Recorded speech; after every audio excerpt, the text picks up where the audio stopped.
Áhrif Kárahnjúkavirkjunar á lífríki Lagarfljóts lágu fyrir áður en framkvæmdir hófust, segir forstjóri Landsvirkjunar.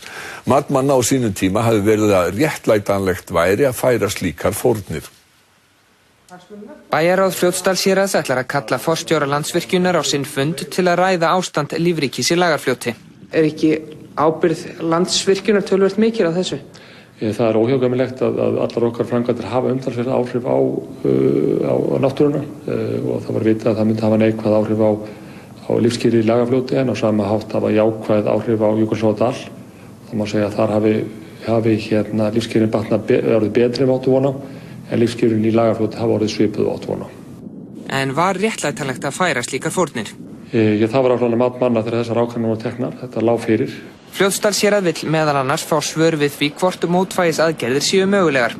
Að sögn formanns umhverfisnefndar Alþingis kom fram á fundi nefndarinnar með sérfræðingum í morgun að breytingarnar virtust óafturkræfar og mótvægisaðgerðir gætu litlu breytt. Uppvaxtarskilin í Lagarfljótinu þau breytast ekki, það er alveg ljóst. En það er hægt að bæta mönnum fjárhagslegt tjón og það er hægt að reyna að byggja það upp stofna annars staðar. Koma bætur til greina? Já. Koma bætur til greina? Já. Koma bætur til greina? Já.